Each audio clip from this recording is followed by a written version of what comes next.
मुसलमान तो मेरा परिवार भी है, मेरी रिश्तेदारी भी है। मेरे चाचा ताऊ मामा नाना फूफा खालू कितने लोग मुसलमान हैं। मुसलमान मैं अपने परिवार के खिलाफ क्यों बोल लूँगा? मैं जिहादियों के खिलाफ बोलता हूँ, जो जिहादी हैं। तो मदरसे में पढ़ के क्या कामयाबी मिलती है, मुझे आप ही बता दें। कौन सी नौकरी मिलती है, कौन सी सर्विस मिलती है, क्या उनको कामयाबी हासिल होती है? सरकारी स्कूल भी बहुत हैं, सरकारी स्कूल के पढ़े हुए बच्चे आज बड़ी बड़ी पोस्ट पे हैं। इसकी जांच दोबारा से होनी चाहिए। नार्को टेस्ट है इसके लिए, लाई डिटेक्टर है इसके लिए। हम दोनों अपराधियों का, जिनका अपराधी बताया गया है, ये टेस्ट होने चाहिए। उसमें दोनों में से एक है।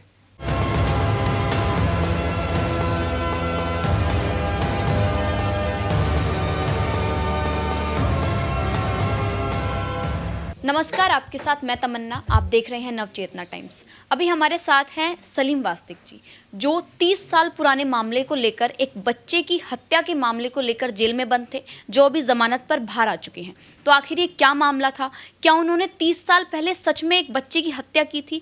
आज हम उनसे इन्हीं चीज़ों को लेकर सवाल जवाब करेंगे। तो चलिए शुरू करते हैं।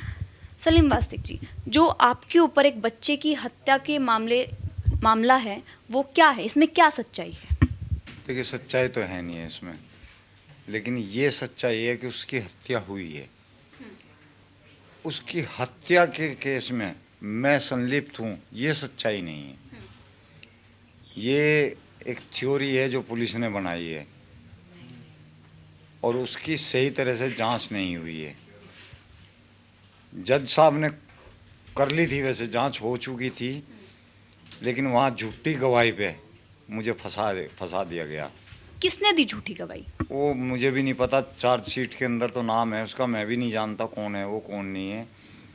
वो पुलिस ने खड़ा किया गवाह, या कहाँ से आया, उसकी गवाही पे ही मैं बरी हो रहा था। लेकिन फिर उसकी गवाही दोबारा से कराई गई।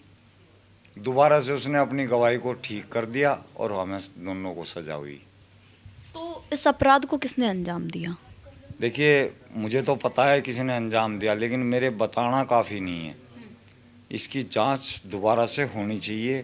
नार्को टेस्ट है इसके लिए, लाई डिटेक्टर है इसके लिए।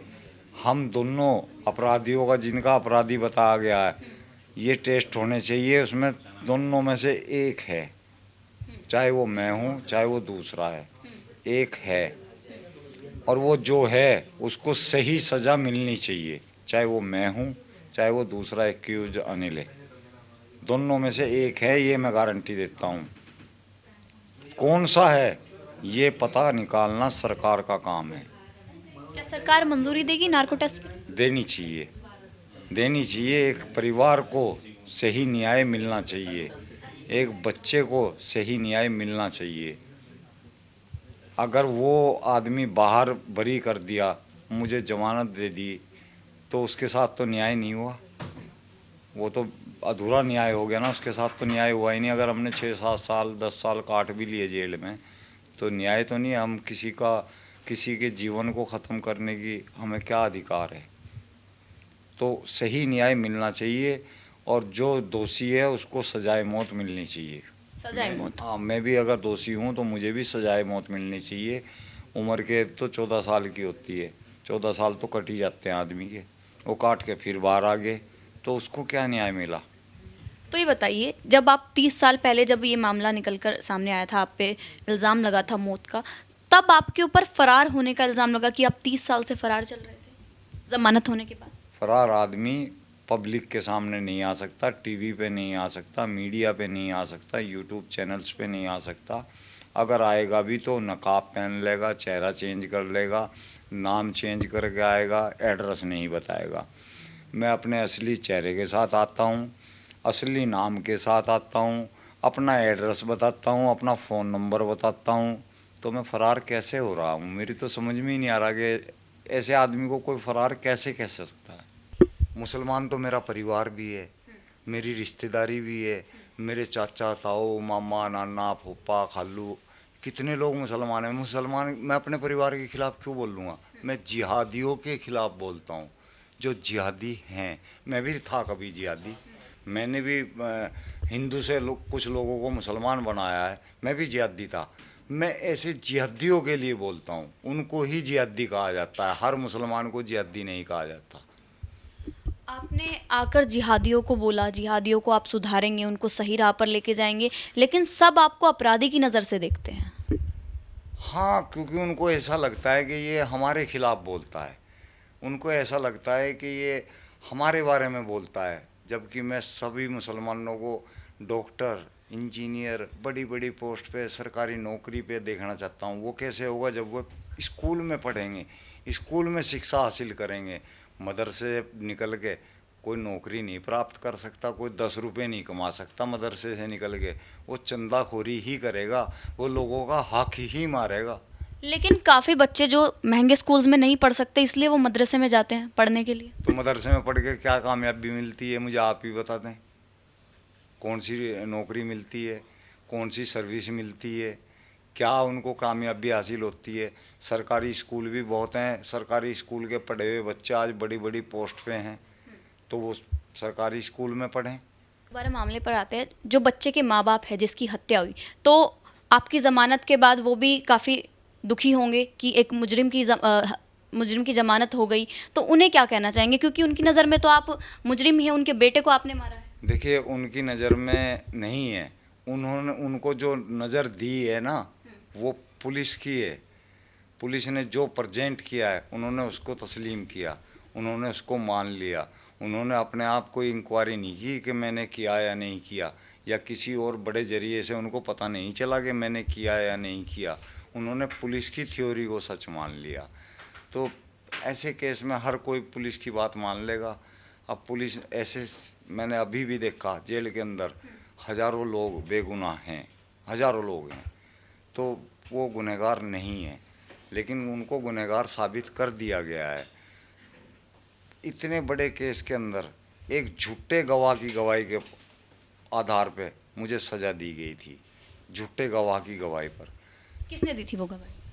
पता नहीं, मैं तो जानता भी नहीं, उनका कोई आदमी था, आस पड़ोस का था, कौन था, या वो पुलिस का ही आदमी था, मुझे तो पता भी नहीं है कौन था। उसने पहले तो ये गवाही दी कि मैंने 11 बजे सलीम के साथ उस लड़के को बस से उतरते हुए देखा, जबकि उसकी छुट्टी स्कूल से 1 बजे हो रही है, मैं उसको रिलीज 1 बजे कर रहा हूँ। लास्ट का जो पीरियड होता था वो मेरा होता था, उस पीरियड से वो 1 बजे छुट्टी हो रही है, वो स्कूल में भी रिकॉर्ड दर्ज होगा, है ना। तो वो 11 बजे किस तरह मुझे मेरे साथ देख लिया उसने, जब वो बच्चा 1 बजे स्कूल में है, 11 बजे करावल नगर स्टैंड पे कैसे देख लिया? तो ये यहाँ से मैं बरी हो चुका था, लेकिन मेरे सरकारी वकील ने पैसा खाया, क्या खाया मुझे नहीं पता, उस गवाह की गवाही को बदलवाया दोबारा से। इस चीज़ के लिए मुझे जज साहब ने भी चौकन्ना किया कि अपने वकील को रोको, ये गलत कर रहे हैं, दोबारा से गवाही को बदलवा रहे हैं, इनको रोको। लेकिन मैं अनजान था, मुझे मेरी उम्र भी कोई 18 साल के लगभग थी, मुझे पता नहीं था इतना, मैं चुप रहा। तो वकील ने अपना काम कर दिया, और वो उसने अपनी गवाही को 11 बजे की बजाय 1:30-2 बजे का टाइम को बता दिया, और उस आधार पे मुझे सज़ा होगी कि भाई 1:30 बजे तो इसके साथ था संदीप, तो इसी ने मारा होगा। 30 साल पुराने मामले पर आपको जब दोबारा जेल ले जाया जा रहा था, तब आपका क्या रिएक्शन था कि वो मामला तो, केस तो बंद हो चुका, आपने ये नहीं सोचा? अब दोबारा से? हाँ, अब दोबारा। हाँ, तो मैंने पहले मेरे से पूछा गया कि भाई आपके ऊपर कोई केस है? मैंने नहीं, मेरे ऊपर कोई केस नहीं है। कह रहे नहीं आपके ऊपर केस है। मैं कहा मेरे ऊपर कोई केस है ही नहीं है। तब उन्होंने वो मेरी फ़ोटो दिखाई 31 साल पुराने केस की। मैं कहा हाँ ये था मेरे ऊपर, ये तो बहुत पुरानी बात है, ये था, ये तो ख़त्म हो गया, बरी हो गया। बोले बरी नहीं हुआ, इसमें तुम फरार हो। मैं कहा कैसी बात कर रहे हो, एक फ़रार आदमी टीवी के ऊपर, मीडिया के ऊपर, यूट्यूब के ऊपर कैसे बैठ जाएगा? असली नाम से, असली चेहरे से अपने घर में कैसे रह लेगा? मैं अपने ही घर के अंदर हूँ, मुझे कभी पुलिस नहीं दोबारा पकड़ने आई। अगर फ़रार होता तो पुलिस पकड़ने आती, पकड़ के ले जाती मेरे को, लेकिन ऐसा नहीं हुआ। तो कहने लगे नहीं ये आपके ऊपर है केस, और अब आपको इसको पूरा करना पड़ेगा। मैं कहा अगर है तो करो जी, अगर है तो करो। तो मैं उनके साथ आ गया जेल में। जेल में आने के बाद में जेलर वगैरह उन्हें मुझसे फिर पूछा कि भाई कि ये 31 साल पुराना आप फरार थे। मैंने उनको भी बताया मैं कहा मैं फरार ही नहीं था, ऐसी बात, इस तरह की बात है, मेरे ऊपर नाजायज़ है। तो उनको यकीन हुआ इस बात का कि भाई वो भी मेरी वीडियो देखते थे काफ़ी लोग। बोले हाँ हमने भी आप लोगों की वीडियो देखी है, टीवी पे भी देखा है आपको। तो मैंने कहा जी मेरे को कभी पुलिस ने पकड़ा ही नहीं, अगर मैं फ़रार था तो मुझे पकड़ते, मुझे बताते कि भाई तू फ़रार है। लेकिन अब जो है 31 साल बाद मेरे को ऐसे कर रहे हैं। तो बोले ठीक है हम इसकी आगे जांच करवाएंगे। अब पता नहीं क्या होगी क्या नहीं होगी, बाकी होनी चाहिए हाँ। मेरी मांग भी है कि इस सच्चाई को अगर नार्को टेस्ट से बाहर लाया जा सकता है, लाई डिटेक्टिव से बाहर लाया जा सकता है, तो इसको लाने की कोशिश की जाए। और उस बच्चे के परिवार वालों को सच्चाई सामने उनके आनी चाहिए, उनके दिल को तसल्ली होनी चाहिए कि असली कातिल पकड़ा जाए किसी भी तरह से, कोई भी हो, चाहे मैं हूँ। अगर मैं असली कातिल हूँ मुझे सज़ाए मौत दें, फांसी की सज़ा दें, सीधे उम्र कैद की ज़रूरत नहीं। अभी हमने सलीम वास्तिक जी से बातचीत की, जिन्होंने काफ़ी कुछ बताया उस मामले को लेकर, जो मासूम बच्चे की हत्या का मामला था। तो इसे आप कैसे देखते हैं, अपनी राय कमेंट सेक्शन में ज़रूर दें, और तब तक के लिए देखते रहें नवचेतना टाइम्स। धन्यवाद।